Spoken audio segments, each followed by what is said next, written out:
अनिल जी, मैं आपसे शुरू करती हूँ कि ये जो वोट चोरी का कैंपेन है सर, क्या हालात अब इतने बेकाबू हो रहे हैं कि आपको लगता है कि ऐसी नौबत आएगी कि मोदी जी और ज्ञानेश कुमार को अब लोग खदेड़ेंगे? आपको याद होगा वो चुनाव कैंपेन, जब बीजेपी के नेता जमीन पर जाते थे और उनकी गाड़ी पर लोग पत्थर मारते थे, उनको भगा दिया जाता था गांव से। याद है वो 2024 का चुनाव, और उसके बाद राज्यों के चुनाव में भी ऐसा हुआ है। तो क्या अब वो समय आ गया है, क्योंकि स्ट्रीट प्रोटेस्ट बढ़ रहा है, एक जन आंदोलन का रूप अब ये पूरा वोट चोरी का कैंपेन ले रहा है। ऐसे में क्या मोदी जी को लोग खदेड़ेंगे? क्या ज्ञानेश कुमार को लोग खदेड़ने की अब नौबत आ रही है? जी। नहीं, देखिए उनकी ये जो सभाओं में उपस्थिति या जो रैलीज वगैरह, उसमें तो कमी है। मतलब उसमें तो देख ही रहे थे लोग कि वो रिस्पांस नहीं है जो रिस्पांस पहले हुआ करता था। पूरा इंतजाम करते हैं। बिहार में भी जो उनकी पिछली मीटिंग्स वगैरह हुई इसके बारे में, या बाकी जगह भी, यूपी में जगह जगह उनके ये तो आ रहा है क्या कि उनकी लोकप्रियता में कमी आई है। और ये लोकप्रियता में कमी इसलिए आई है क्या कि जो गैप है उनके कहने और उनके करने में, वो गैप बहुत ज्यादा है। तो वो गैप, मतलब जिसको कि जुमला लोग बोलते हैं, तो उससे लोग उब गए, इसमें कोई डाउट नहीं है। चुनाव आयोग का ऐसा मामला आया कि चुनाव आयोग के पास मौके थे। जब उनको शिकायत की गई थी, अभी जैसे ही महाराष्ट्र इलेक्शंस का आया, हरियाणा इलेक्शंस का आया, उन्होंने क्या किया ये मुद्दा अलग है। लेकिन जब आपको दोनों अथॉरिटी है, एक क्वासी जुडिशियल अथॉरिटी है जिसमें कि आपको कुछ न्यायिक अधिकार भी दिए हुए हैं, और वो न्यायिक अधिकार में एक स्टैंड ले लिया राजीव कुमार ने शुरू से ही कि वो जो चुनाव आयोग है, वो चुनाव आयोग न्यूट्रल एम्पायर की तरह काम नहीं करेगा। एक तो बीजेपी के लिए काम कर रहा है, ये उन्होंने दिखा दिया। दूसरा उन्होंने दिखाया कि हमारे जो भी ऑफिसर हैं नीचे तक, बीएलओ तक, बूथ लेवल ऑफिसर्स तक, वो जो कर रहे हैं वो हम उसको उसमें हम मतलब उसके सहारे जो करना है तो कर ही रहे हैं। अब ये नेक्सस जो है ना, ये कांग्रेस को भी मुझको लग रहा है कि ये सलाह में देना चाहूंगा कि ये नेक्सस को जो थोड़ा सा और जरा उसको समझे।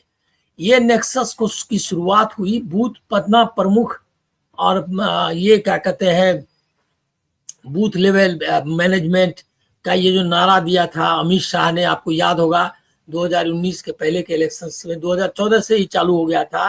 वो तो मास्टर है इलेक्शन के, और पन्ना प्रमुख, बूथ प्रमुख, ये सब उन्होंने, मतलब मैं जो अभी पहले जो चुनाव कवर करता रहा है, पहली बार मतलब 2019 के बाद से देख रहा हूं कि ये बूथ लेवल एजेंट्स का मतदाता सूची बनाने में रोल उन्होंने ये चालू किया, और इसको लेजिटिमाइज कर दिया ये बीजेपी ने, मतलब ये चुनाव आयोग ने, कि पन्ना प्रमुख जो है वो सब डिसाइड कर रहा है, जबकि उनका रोल सिर्फ मतदान के दिन होता था। मुझको तो याद है कि अपने मतलब बहुत पुराने दिनों में कि वो उसी समय लोगों को पता चलता था कि ये पॉलिटिकल एजेंट है, बूथ एजेंट है, जिस समय वो मतदान के समय जाता था हम लोग के जमाने में।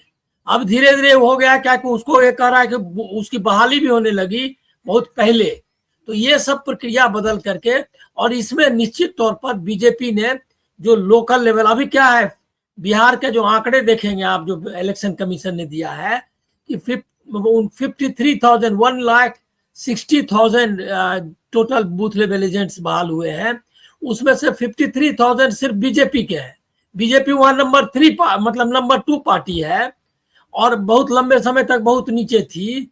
वो पार्टी का सबसे ज्यादा, इंडिविजुअल पार्टी के रूप में सबसे ज्यादा बूथ लेवल एजेंट है। तो और ये एजेंट कहाँ है? ये तो पैसे का इंतजाम करते हैं, दूसरा कि वो सबको करके बहाली में इस तरह से कर सकते हैं। तो पूरा कब्जा कर लिया चुनाव पे नीचे से। और पहले क्या था, और उसमें यह भी था कि प्रभावित, जैसे अब अभी इलेक्शन से 6-6 7-7 फेज में करा रहे हैं, कोई रैशनल नहीं है, कोई वजह नहीं है। महाराष्ट्र जैसी जगह में, जहाँ की कुछ इलाकों को छोड़ करके कहीं भी सिक्योरिटी का इशू नहीं है, ऐसे इलाके में, हरियाणा जैसे इलाके में सब जगह वो जो है इन्होंने मल्टी फेज का इलेक्शंस का और लंबा लंबा ये किया।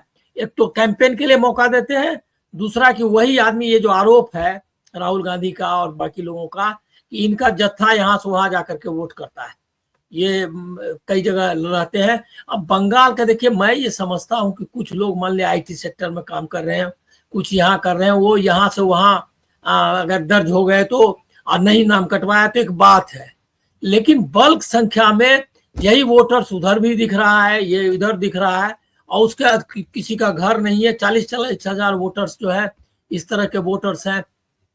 ये तो महादेवपुरा में मुझको लगा कि गेम चेंजर था ये महादेवपुरा इन्वेस्टिगेशन, क्योंकि आप बोलते थे, वो तो मानने के लिए तैयार नहीं, वो तो बाकायदा राजीव कुमार की प्रेस नोट हमको याद है, जिसमें उन्होंने कहा कि हमारा जो BLO है, हमारा जो ERO है, हमारा जो ARO है, और जो रिटर्निंग ऑफिसर है, वो उसको प्रोटेक्ट करना हमारा काम है। बताइए, ये कभी नहीं हुआ ऐसा।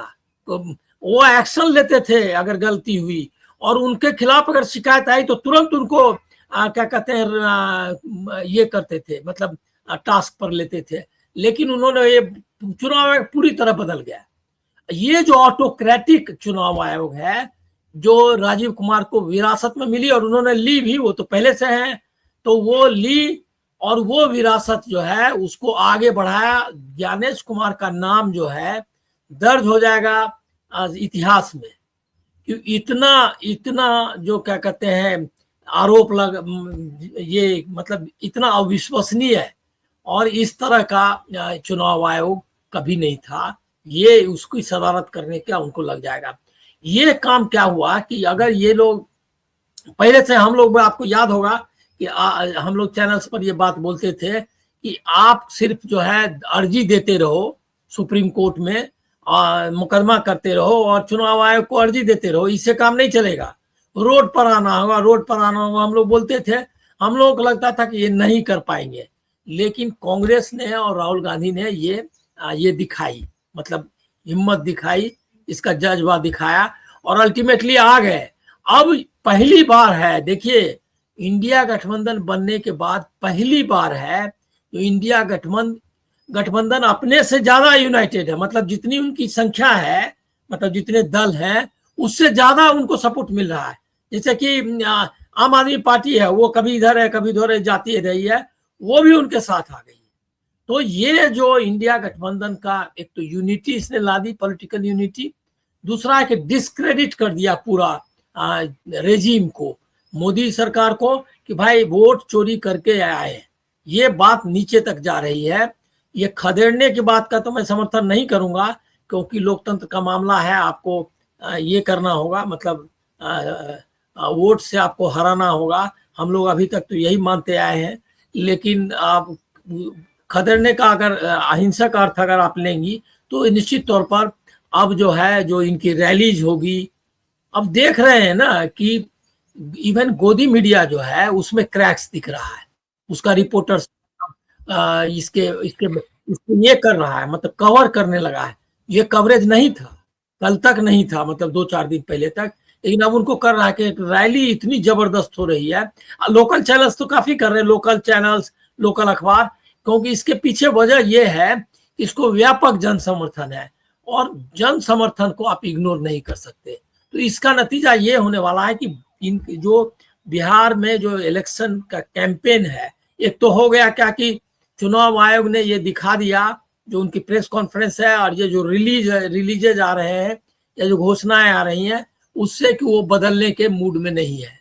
अब जितना जितना उनको मतलब जबरदस्ती फीड करेगी सुप्रीम कोर्ट के, आप ये करो, तो उसी हिसाब से करने वाला है आयोग। अदरवाइज आयोग कुछ नहीं करने वाला है, ये तो तय है, और कोई रिस्पॉन्स नहीं। अब ये जो रोड पर आया है, इसका नतीजा होगा कि कैंपेन में आपको दिखेगा कि मोदी जी या जो बाकी लोग हैं उनको बहुत रेसिस्टेंस का, बहुत लोगों की उपेक्षा का शिकार होना पड़ेगा। बिल्कुल।